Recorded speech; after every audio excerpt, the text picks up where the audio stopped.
सोचिए, जीएसटी 3 भी जो आप फाइल करते हो उसमें अगर एडिटिंग ही ना हो पाए, मतलब कि अगर आपने जीएसटी 3 भी फाइल करनी है, वो ऑटो पॉपुलेटेड फिगर से फाइल होकर आ रही है, आपके सामने दिख रही है, और आप उसमें कोई चेंज ही नहीं कर सकते, जो जैसी आ रही है ऑनलाइन आपको वही फाइल करनी है। बिल्कुल सही सुना आपने, जीएसटी फाइलिंग में अब तक का सबसे बड़ा बदलाव होने वाला है गवर्नमेंट से। जीएसटी फाइलिंग में अब तक का सबसे बड़ा बदलाव, अब क्या है सबसे बड़ा बदलाव? सबसे बड़ा बदलाव जो है वो है, कोई भी मैनुअल एडिटिंग नहीं हो पाएगी जीएसटीआर 3 में फ्रॉम 2026 से। अब ये फेज वाइज होगा। फेज वाइज मतलब मैं आपको बताता हूँ, ये मैं नहीं कह रहा, ये गवर्नमेंट ही कह रही है। देखिए आप, फर्जी आईटीसी क्लेम करने पर सख्ती कर दी है। जीएसटी सिस्टम में सबसे बड़े बदलाव की तैयारी में है गवर्नमेंट। अब बदलाव यही कह रहा है कि गवर्नमेंट जीएसटीआर 3 भी जो आप फाइल करोगे एडिटेबल ही नहीं रहेगा।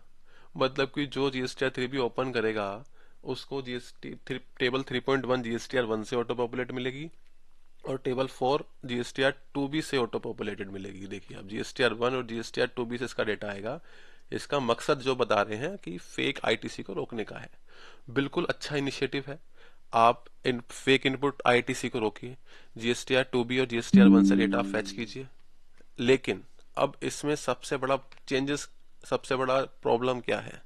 अब गवर्नमेंट का एम तो ठीक है यार, मतलब आईटीसी आप, फेक आईटीसी आप क्लेम नहीं कराना चाहते और सिस्टम को स्मूथ करना चाहते हो, ईज ऑफ डूइंग बिजनेस आप देना चाहते हो। लेकिन अब जो मुझे सबसे बड़ी प्रॉब्लम इसमें लगती है वो दोस्तों ये है कि यार जीएसटीआर 3 का जो फॉर्मेट है ना, वो इस तरीके से बनाया हुआ है कि आप इसको मैनुअल एडिटिंग में डाले बिना आप इसको फाइल कैसे करोगे? अब आप ये फॉर्मेट देखिए, जरा मैं आपको दिखाने की कोशिश करता हूँ। अब ये जो फॉर्मेट है, चलो जीएसटीआर 1 से डेटा आ रहा है, दैट इज फाइन। 3.1 में फिगर ऑटो पॉपुलेट होकर आएगी, वो ठीक है, वो आप फाइल कर देते हैं बिकॉज जीएसटीआर 1 भी हमने फाइल करी है, 3.टेबल 1 भी हम फाइल कर देंगे। लेकिन जो ये 4 टेबल है एलिजिबल आईटीसी वाली, इसमें आप ये चीज देखिए, इसमें जो ये आईटीसी रिवर्सल वाली फिगर है कि आपको टेम्परेरी आईटीसी रिवर्सल करना है, आपको अदर आईटीसी रिवर्सल करना है, ये कैसे फिल होगी ऑटो पॉपुलेट? सबसे बड़ा चैलेंज तो ये है।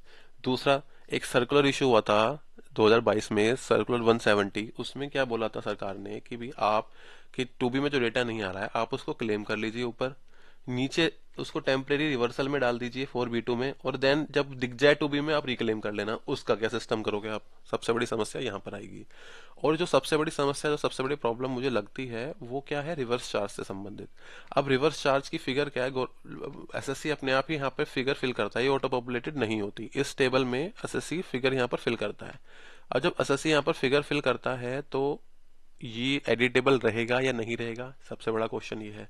अगर यहाँ पर फिगर फिल करने के बाद यहाँ पर जो आईटीसी लेता है, अगर ये भी फ्रीज हो जाएगा इसके बेसिस पर, तो that will be create a hurdle कि अगर ये 2 बी के बेसिस पे फिल होगा तो कुछ ऐसी ट्रांजेक्शन भी होती हैं जो 2 बी में नहीं आती हैं, उन पे हम टैक्स पे करते हैं, या किसी ने गलत फाइल कर दी हमारी 2 बी, हम कैसे उसको रेक्टिफाई करेंगे? तो रेक्टिफिकेशन परस्पेक्टिव से गवर्नमेंट अभी इसको देख रही है क्या करना है क्या नहीं करना है। टाइमलाइन वाइज अगर मैं बात करूं तो गवर्नमेंट का मानना है कि 2026 यानी कि अप्रैल 2026 से आपके लिए जो जीएसटीआर 1 की जो टेबल है, ये वाली 3.1, इसको फ्रीज कर देंगे। मतलब ये ऑटो पॉपुलेट होकर आएगी, आप इसमें चेंज नहीं कर सकते इस वाली टेबल में। और जुलाई 2026 के बाद से ये वाली फिगर एलिजिबल आईटीसी वाली, इसको फ्रीज कर दिया जाएगा।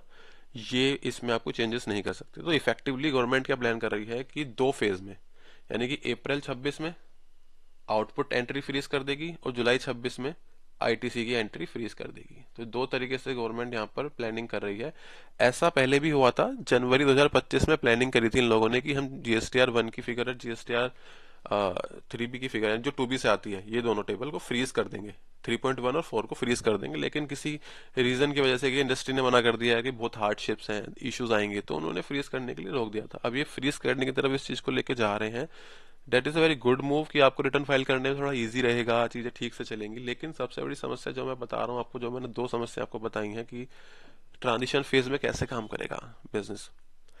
जो कंपनीज पेमेंट बेसिस पे आईटीसी लेती हैं, पेमेंट बेसिस बोले तो एक रूल है, रूल कि 180 दिन के अंदर आपको आईटीसी या अपने वेंडर को पेमेंट करनी है। अगर आप उस 180 दिन के अंदर पेमेंट नहीं करते हो तो आपको आईटीसी रिवर्स करना होगा। कुछ कंपनीज ऐसी हैं कि वो कहती हैं कि हम पेमेंट करने के बाद ही आईटीसी अवेल करेंगे। तो उस सिनेरियो में वो तो उनका तो कैश फ्लो हिल जाएगा कि सामने वाला बंदा आईटीसी नहीं ले पा रहा। और सबसे बड़ी इशू क्या होगा, मैं आपको सबसे बड़ा इशू आपको बताता हूँ कि यार अब आप देखिए, अगर प्रॉब्लम ऑनेस्ट टैक्स पेयर के साथ सबसे बड़ी क्या होने वाली है कि अगर किसी सप्लायर ने रिटर्न फाइल करी 4 महीने बाद, 3 महीने बाद, 2 महीने बाद, वॉट एवर, उसके टू बी में तो कभी आ ही नहीं सकता वो इनवॉइस जब वो फाइल करने वाला है। तो उसका तो कैश फ्लो, उसका तो फंड फ्लो हिल जाएगा वहां से। तो इस तरीके की समस्याओं के लिए गवर्नमेंट को कुछ सोचना होगा। अगर इस सिस्टम को डेवलप करने की तरफ गवर्नमेंट बढ़ रही है तो, लेकिन चीजें स्मूथ होनी चाहिए इन ट्रांजिशन, अदरवाइज ये फिर डिफीट हो जाएगा। जैसे जनवरी 2025 में सिस्टम आने वाला था बट आ नहीं पाया, ऐसे ही सिस्टम भी रह जाएगा। तो आशा करता हूँ लेटेस्ट अपडेट सुनकर आपको अच्छा लगा होगा। ऐसी और लेटेस्ट अपडेट वीडियो को समझने के लिए, जानने के लिए चैनल के साथ बने रहिए, वीडियो को लाइक कीजिए। कुछ आपका डाउट हो तो आप कमेंट भी कर सकते हैं।